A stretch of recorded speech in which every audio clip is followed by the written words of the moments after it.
एक वो वक्त था कि जब इंसान प्यार मोहब्बत में आसमान के चांद सितारे तोड़ लाने की बातें किया करता था, और एक आज का वक्त है कि इंसान प्यार मोहब्बत के लिए अपनों की ही जाने लेता फिर रहा है। बहुत सी प्रेम कहानियां तो इतिहास में अमर हो गई, लेकिन आज एक ऐसी प्रेम कहानी के बारे में आपको बताऊंगा जिसके खूनी खेल में हंसते खेलते 7 अपनों की ही बलि चढ़ा दी गई, वो भी बस कुछ ही लम्हों में। ये कहानी है शबनम और सलीम की।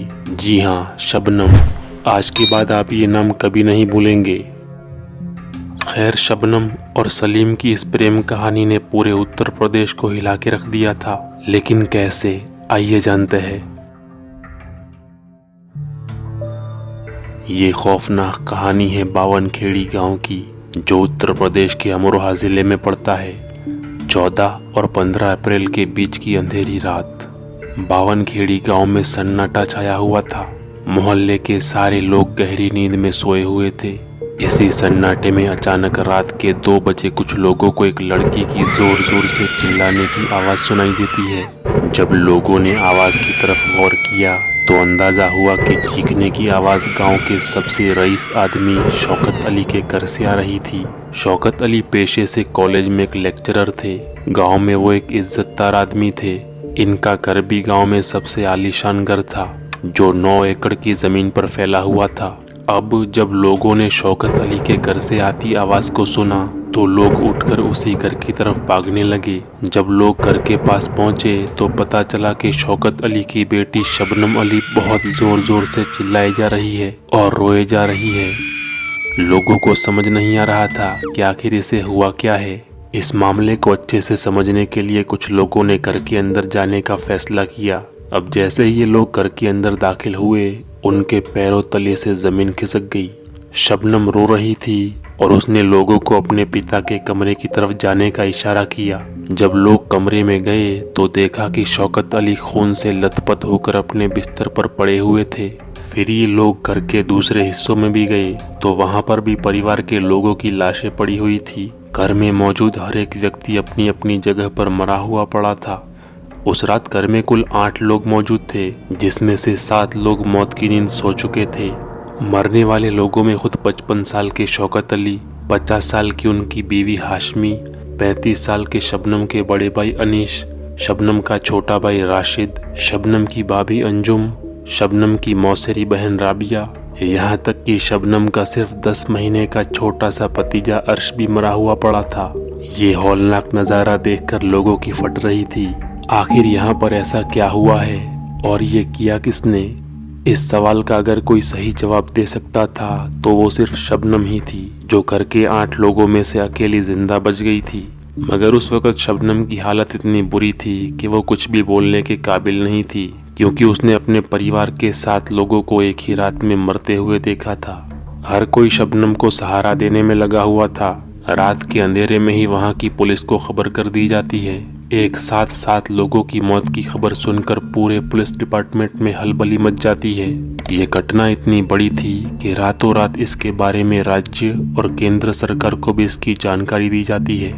खबर मिलते ही सबसे पहले घटनास्थल पर वहां की पुलिस टीम पहुंचती है, लेकिन मामले की गंभीरता की वजह से और भी पुलिस की मांग की जाती है। सुबह होते होते बावनखेड़ी गांव में आसपास के सारे जिलों की पुलिस इकट्ठा कर दी जाती है। फॉरेंसिक टीम शौकत अली के घर को कब्जे में लेकर अपनी जांच पड़ताल शुरू कर देती है। शुरुआती जांच में जब लोगों ने शबनम से इस पूरे मामले के बारे में पूछा तो बेचारी शबनम ने ये बताया कि वो छत पर सो रही थी, तभी उसे नीचे कुछ धड़ाधड़ की आवाजें सुनाई थी। ये आवाजें सुनकर जब वो नीचे आई तो उसने देखा कि कुछ लोग हाथों में कुल्हाड़ी लिए हुए हैं और भाग रहे हैं। शबनम के हिसाब से वो लोग लुटेरे थे जो घर में लूटमार करने आए थे।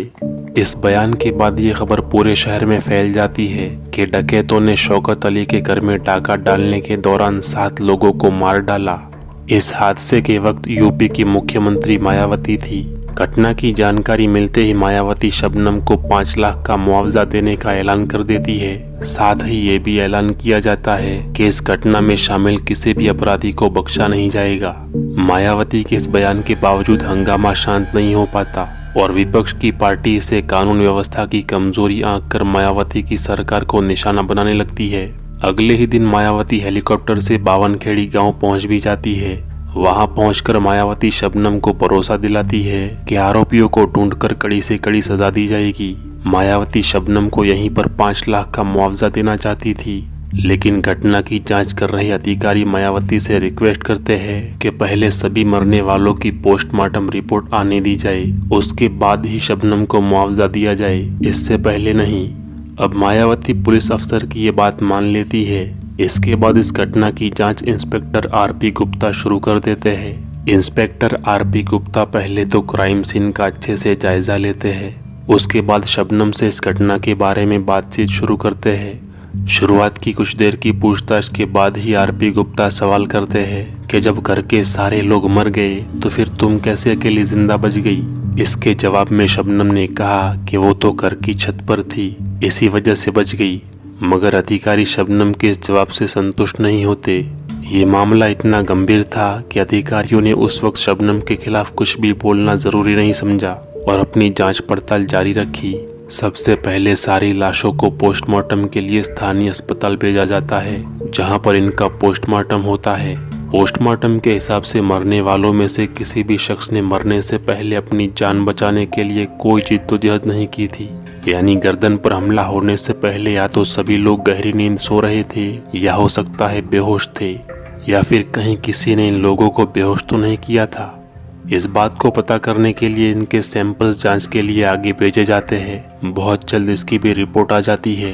ये बायोप्सी रिपोर्ट चौंकाने वाली थी, क्योंकि इस रिपोर्ट के हिसाब से मरने वाले सभी लोगों के शरीर में जहर के अवशेष पाए गए थे। जी हाँ, मरने वाले लोगों के शरीर में जहर का पाया जाना ये इस बात की ओर इशारा कर रहा था कि मरने से पहले इन सभी को जहर दिया गया है, फिर उसके बाद बेरहमी से वार करके मार दिया गया। मगर ऐसा कर कौन सकता था? फिर से इस सवाल का सटीक जवाब घर में इकलौती बची शबनम के पास ही था।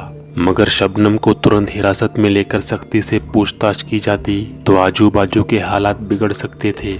इसलिए पुलिस वाले बड़ी सावधानी से अपनी जांच आगे बढ़ाते हैं और सबसे पहले शबनम के कॉल रिकॉर्ड्स निकलवाते हैं। अब कॉल रिकॉर्ड्स में एक और चौंका देने वाला खुलासा होता है। इन कॉल रिकॉर्ड्स के हिसाब से शबनम ने घटना वाली रात एक अनजान नंबर पर 52 बार कॉल किया था, 52 कॉल्स। अब पुलिस ने उस अनजान नंबर की जांच की तो पता चला कि वो नंबर कोई सलीम नाम का शख्स इस्तेमाल कर रहा है।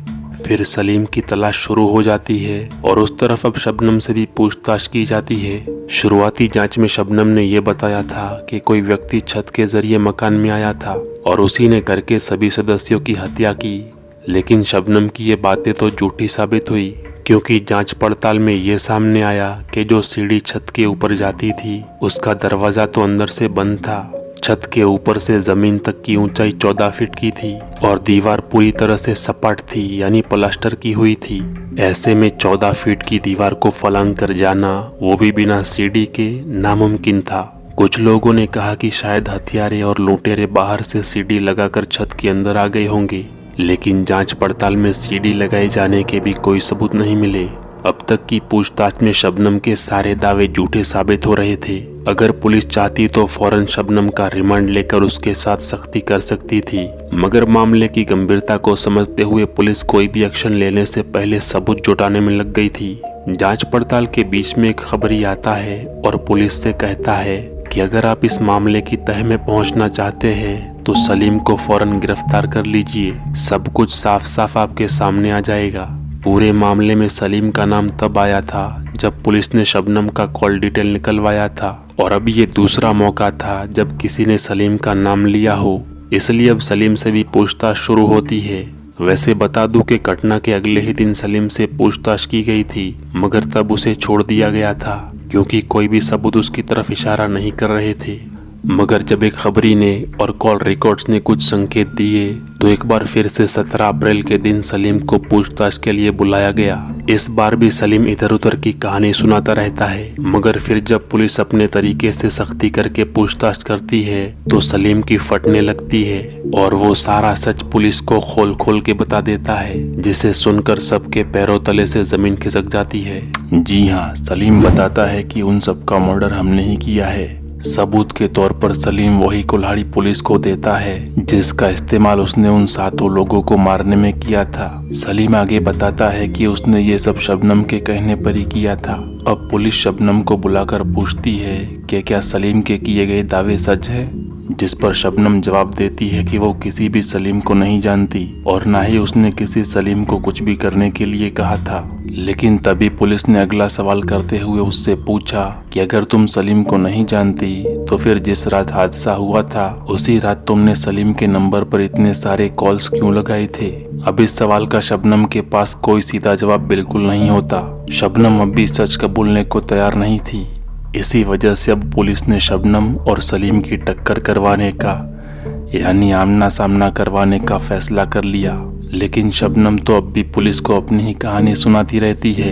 फिर सलीम शबनम से कहता है कि मैंने पुलिस वालों को सब कुछ सच बता दिया है, अगर तुम भी सच कबूल कर लोगी तो यही बेहतर रहेगा। सलीम की ये बातें सुनकर शबनम अचानक दहाड़े मारकर रोने लगती है और आखिरकार अपनी घिनौनी हरकत को वो कबूल कर ही लेती है। कई घंटों तक शबनम से पूछताछ होती रहती है। फिर पुलिस की ओर से इस हादसे की सारी सच्चाई लोगों के सामने रखी जाती है। पुलिस के मुताबिक उन 7 लोगों की हत्या शबनम और सलीम के प्यार की वजह से ही हुई थी। उन दोनों ने मिलकर ही परिवार के 7 लोगों को मौत के घाट उतारा था। आइए इस मामले को अच्छे से जानते हैं कि आखिर हुआ क्या था।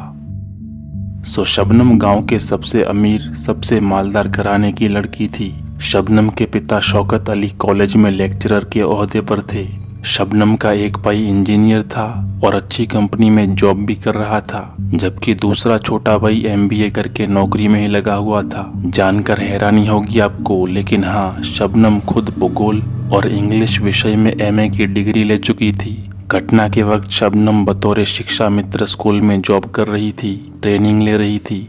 खैर, शबनम के घर के ठीक बाहर एक लकड़ी कटाई की मिल थी। सलीम इसी मिल में काम किया करता था। शबनम जब भी बाहर जाती थी तो उसकी नज़र अक्सर सलीम पर पड़ती थी और दोनों की मुलाकातें होती रहती थी। रोज रोज आते जाते शबनम को अब सलीम अच्छा लगने लगता है और धीरे धीरे वो सलीम के प्यार में पड़ जाती है। एक दिन शबनम सलीम से अपने प्यार का इजहार भी कर देती है और सलीम भी कहता है कि वो भी उसे पसंद करता है। अरसा यूं ही गुजरता रहता है। अब शबनम और सलीम एक दूसरे को दिलो जान से चाहने लगते हैं। दोनों एक दूसरे से शादी करने का इरादा भी कर लेते हैं, लेकिन यहाँ पर इन दोनों के बीच बहुत सी मुश्किलात खड़ी हो जाती है। एक तरफ शबनम का परिवार गांव का सबसे इज्जतदार, मालदार और पढ़ा लिखा घराना था। शबनम के पास तो खुद 2 MA की डिग्रियां भी थी, जबकि सलीम 5वीं फेल था और लकड़ी की मिल में काम किया करता था। इन सब के बावजूद शबनम ने घर पर बातचीत करने का फैसला किया और अपने पिता को बताया कि वो सलीम से प्यार करती है और उसी से शादी भी करना चाहती है। शबनम की ये बातें सुनकर उसके घर वाले चौंक जाते हैं और वो सब शबनम को समझाना शुरू करते हैं, लेकिन शबनम किसी की भी बात नहीं सुनती और बस सलीम से ही शादी करने की जिद पर अड़ी रहती है। कई दिनों तक शबनम का ये खेल तमाशा चलता रहता है और अंत में जब शबनम को लगने लगता है कि अब उसके परिवार वाले उसकी शादी सलीम से नहीं करवाएंगे, तो ऐसे में वो सलीम से मिलती है और ये प्लान बनाती है कि अगर हम परिवार के सारे लोगों की हत्या कर दे तो फिर हम लोग शादी भी कर सकते हैं और पिता की पूरी जायदाद भी हमारे नाम हो जाएगी। अब दोस्तों, इसके बाद शबनम और सलीम मिलकर तय करते हैं कि वो जहर देकर सबको मार देंगे। प्लान बनाने के बाद सलीम बाजार से जहर खरीदता है और लाकर शबनम को दे देता है और शबनम अब मौका तलाश करने लगती है परिवार को जहर देने के लिए। 14 अप्रैल 2008 के दिन को वो अपने घिनौने काम को अंजाम देने के लिए चुनती है। इस दिन शबनम के 2 भाई घर से कहीं बाहर गए हुए थे। खैर, बाहर गए हुए अपने भाइयों को शबनम फोन लगाती है और बड़े प्यार से कहती है कि आज आप दोनों कहीं बाहर मत जाओ, बल्कि रात का खाना हम सबके साथ मिलकर ही खाओ। अब बहन ने बड़े ही प्यार से अपने भाइयों को बुलाया था, इसलिए दोनों भाई इनकार नहीं कर पाते और वापस अपने घर आ जाते हैं। रात में शबनम अपनी मौसेरी बहन राबिया के साथ मिलकर खाना तैयार करती है और बड़ी चालाकी से, बड़े प्यार से सबको ये खाना खिलाती है। खाना खा लेने के बाद शबनम सबसे पूछती है कि चाय कौन कौन पिएगा। चाय का नाम सुनते ही सारे लोग चाय पीने की हामी भर देते हैं। अब शबनम किचन में चाय बनाने चली जाती है और उसी चाय में वो सलीम का लाया हुआ जहर घोल देती है। फिर परिवार के सारे लोगों को जहर वाली चाय पिला देती है। ये चाय पीने के बाद सबकी हालत बिगड़ने लगती है और सब लोग अपने अपने कमरे में जाकर सो जाते हैं और जहर के असर की वजह से मौत के मुंह में चले जाते हैं। घर में सन्नाटा छा जाता है। सभी लोग तभी मर चुके थे, लेकिन अब भी शबनम का जहर आलूद कलेजा तसल्ली को नहीं पहुंचा था। जी हाँ, जहर देने के बाद भी वो तुरंत अपने आशिक सलीम को फोन पर फोन लगाती है, उसे बुलाती है और कहती है कि इन सभी को कुल्हाड़ी से मारकर खत्म कर दो ताकि इस घिनौनी हरकत को लूटमार का नाम दे दिया जाए। इसके बाद शबनम और सलीम मिलकर एक के बाद एक यूं सारे लोगों के गले पर कुल्हाड़ी से वार करके उन्हें खत्म कर देते हैं। 6 लोगों को मौत की नींद सुलाने के बाद सलीम चुपके से कन्नी कतरा कर घर से निकल जाता है। अभी सलीम को गए हुए कुछ ही मिनट गुजरे थे कि तभी शबनम सलीम को फिर से फोन लगाती है। शबनम कहती है कि तुम फिर से वापस आओ, क्योंकि अभी भी मेरा भतीजा अर्श जिंदा है, जिसकी उम्र अभी सिर्फ 10 महीने की ही थी। सलीम जवाब देता है कि अब मैं वापस नहीं आऊंगा, अपने उस भतीजे को तुम ही मार डालो। जिसके बाद शबनम फोन काट देती है और अपने हाथों से 10 महीने के भतीजे का गला दबा रखती है, जिसे वो छोटा सा बच्चा मर जाता है। खैर, शबनम के इस खुलासे के बाद सलीम और शबनम दोनों को गिरफ्तार कर लिया जाता है। हत्या के अलावा बहुत सी धाराएं लगाकर मामला शुरू किया जाता है। मामले की सुनवाई डिस्ट्रिक्ट कोर्ट में शुरू होती है। यहाँ लंबी सुनवाई के बाद शबनम और सलीम को मौत की सजा सुनाई जाती है। अब मौत की सजा के खिलाफ दोनों इलाहाबाद हाई कोर्ट में अपील करते हैं, लेकिन वहाँ से भी उनको फांसी की सजा ही दी जाती है। इलाहाबाद हाई कोर्ट से राहत न मिलने के बाद दोनों सुप्रीम कोर्ट में अपील करते हैं, मगर सुप्रीम कोर्ट भी निचली अदालतों के फैसले को ही सही ठहराती है। जब अदालतों से शबनम और सलीम को कोई राहत नहीं मिली, तो अब शबनम राष्ट्रपति से लेकर यूपी के गवर्नर तक मर्स पिटीशन यानी रहमदिली की अपील करती है, लेकिन कहीं से भी शबनम को कोई राहत नहीं मिलती है। साल 2021 में सारी जगहों से मर्सी पिटीशन खारिज होने के बाद ऐसा लगने लगा था कि आज़ाद भारत में फांसी की सजा पाने वाली शबनम पहली औरत बन जाएगी, क्योंकि जेल में फांसी देने की तैयारियां भी शुरू हो गई थी। तभी शबनम ने एक बार फिर रहम की अपील की। उत्तर प्रदेश के गवर्नर के सामने मर्सी पिटीशन दायर की। अब इस पिटीशन को गवर्नर ने यूपी सरकार तक भेज दिया।